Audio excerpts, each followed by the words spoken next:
नमस्कार दोस्तों, मैं वैष्णवी स्वागत करती हूँ आप सभी का फास्ट इंडिया न्यूज़ 1 में। आइए देखते हैं आज की कुछ मुख्य खबरें।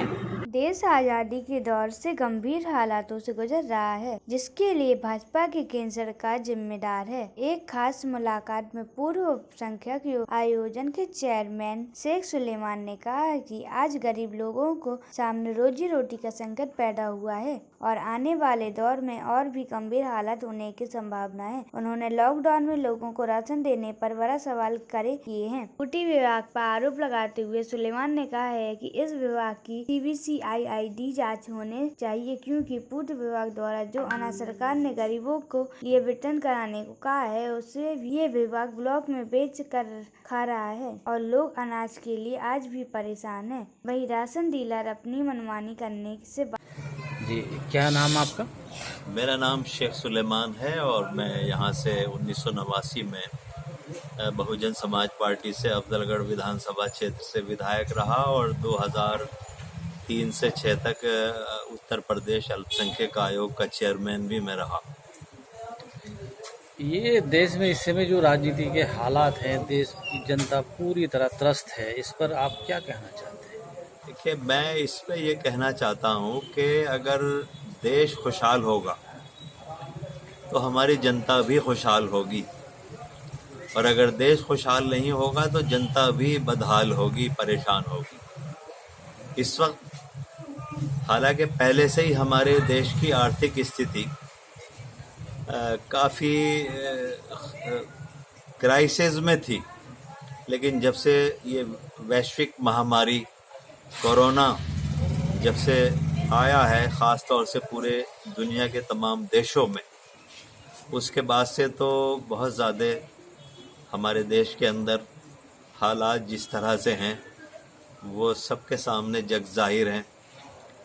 जो जिस तरह से बीमारी ये फैल रही है, बढ़ रही है, और इसमें जो गरीब लोग हमारे ट्रेनों से, बसों से, पैदल सड़कों पे, असल 1947 के बाद, हिंदुस्तान की आज़ादी के बाद पहली मर्तबा हमें ये देखने के मिला कि हिंदुस्तान के अंदर गुर्बत कितनी, कितने मज़दूर यहाँ पर हैं, कितने गरीब हैं, कितने बेसहारा लोग हैं। ये पहली मर्तबा हमें देखने के लिए मिला। लेकिन इससे पहले हम देखते थे कि हम जैसे मेकिंग इंडिया, शाइनिंग इंडिया का जो नारा दिया गया था वो बिल्कुल अब थोथा नज़र आता है। जिस तरह के हालात अब हम टेलीविज़न पर और तमाम अखबारात के ज़रिए, ये कोरोना लॉकडाउन को लेकर जो ये हालात बिगड़े हैं, आपको क्या लगता है ये कब तक सुधर पाएंगे? देखिए, कोरोना क्योंकि अभी पूरी दुनिया में और हमारे देश में इसकी कोई दवाई अभी या वैक्सीन या कोई इंजेक्शन या टैबलेट अभी नहीं बना है। इसका एक यही विकल्प था कि लॉकडाउन में लोगों को रखा जाए, सेफ रखा जाए, सोशल डिस्टेंस बना करके रखा जाए और मास्क लगाया जाए, सैनिटाइज किया जाए। लेकिन जिस दिन भी इसका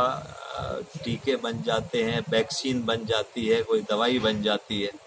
उस दिन इस पे मुझे उम्मीद है आदमी को आशावादी होना चाहिए,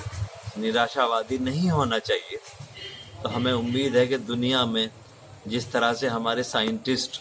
पूरी दुनिया के, ख़ास तौर से हमारे मुल्क के साइंटिस्ट जिस तरह से तजर्बात कर रहे हैं और ये इस पर रिसर्च चल रही है, मैं समझता हूँ कि बहुत जल्दी पूरी दुनिया मिल करके, पूरी दुनिया के साइंटिस्ट मिल करके इस महामारी के ऊपर हम काबू पा लेंगे। देश की आर्थिक मंदी को लेकर आप क्या कह रहे हैं? देश की आर्थिक मंदी तो पहले ही बहुत थी, जब से नोटबंदी हुई, जब से GST हुई, और उसके बाद से लगातार मुसलसल हमारी जो आर्थिक स्थिति है वो डाउन होती चली गई। लेकिन इन 70 दिनों में जो हालात हुए हैं, हालांकि माननीय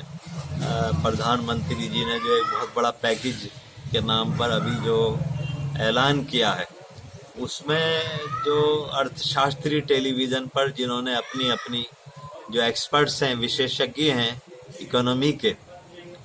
हमारी माननीय फाइनेंस मिनिस्टर महोदया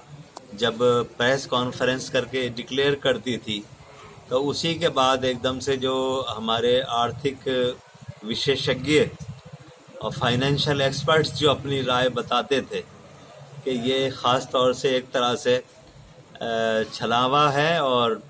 जो हमारे मुल्क का जो गरीब तबका है, जो कुटीर उद्योग चलाने वाले हैं, मंझोला उद्योग चलाने वाले हैं, या हमारे जो मज़दूर हैं, जो गरीब और बेसहारा लोग हैं, जो सड़कों पे पैदल चल रहे हैं, जिनके पैर में छाले पड़ रहे हैं,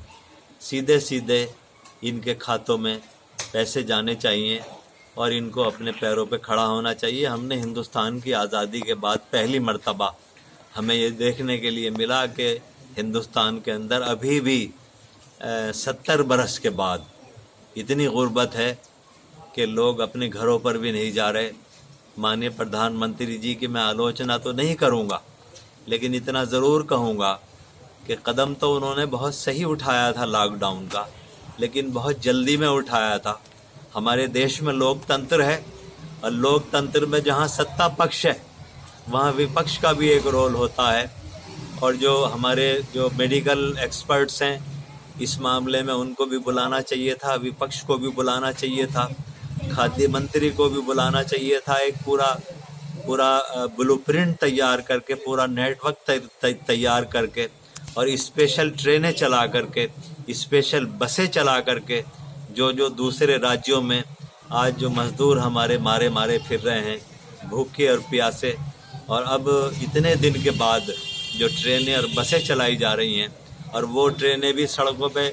और जो हैं वो भटकती फिर रही हैं। अच्छा, जाना कहाँ है, जा कहीं रही हैं। तो अगर ये प्लान माननीय प्रधानमंत्री जी पहले से ही बना लेते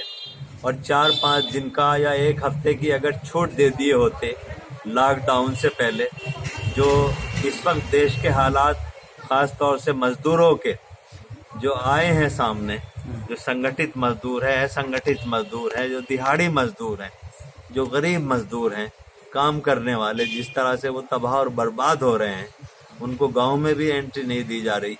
और उनको किराएदार भी उनको घरों से निकाल रहे हैं, और उनके पास किराया भी नहीं है, खाने के लिए पैसे भी नहीं है, बसों से ले जाने के लिए बहुत ज़्यादा कोई बेहतर इंतज़ामात अगर ये पहले से ही एक हफ्ते पहले कर लिए जाते थे, जो आज देश की स्थिति हुई है, ये स्थिति ना होती। अच्छा, ये चूक हुई है बहुत बड़ी। आप क्योंकि बसपा से बिलोंग करते हैं, बसपा ने लॉकडाउन में कितने लोगों को राहत पहुंचाने का काम किया? हमारे 403 विधानसभा क्षेत्रों में और जिन जिन प्रांतों में हमारे संगठन हैं, हमारी पार्टी की राष्ट्रीय अध्यक्ष महोदया बहन कुमारी मायावती जी की तरफ से निर्देश था कि जिसकी जितनी हैसियत है वो उसी हिसाब से अपने गरीब और मजलूम भाइयों की, जो मजदूर हैं, ख़ास तौर से जो गरीब लोग हैं, जितनी भी मदद हो सकती है वो करें, और हमारे लोगों ने की भी है। लेकिन जिस तरह से ऑफिसों में बैठ कर के जो हमारे जिला पूर्ति अधिकारी हैं, जिन्होंने जिस तरह से जो डाटा तैयार किए हैं,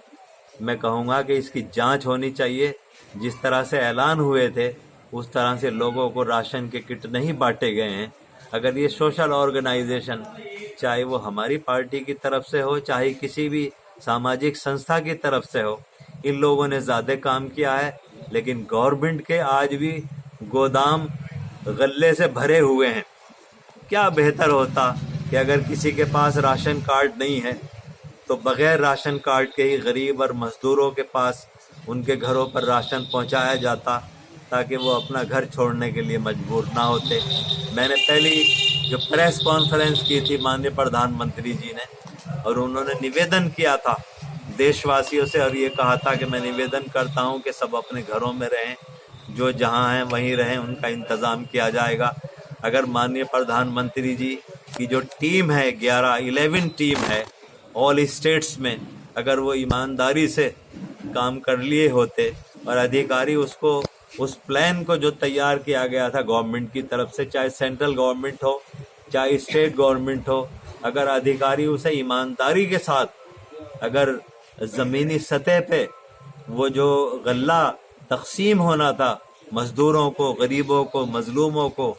मैं समझता हूँ वो उस हिसाब से, जिस हिसाब से आंकड़े पेश किए गए हैं उस हिसाब से नहीं हुआ है। अगर वो हो गया होता तो आज देश के हालात ये ना होते जो हमारे मजदूर भूखे मर रहे हैं। आज के लिए बस इतना ही। कल फिर होगी आपसे मुलाकात ऐसे ही कुछ खास और बड़ी खबरों के साथ। तब तक के लिए देखते रहिए फास्ट इंडिया न्यूज़ 1।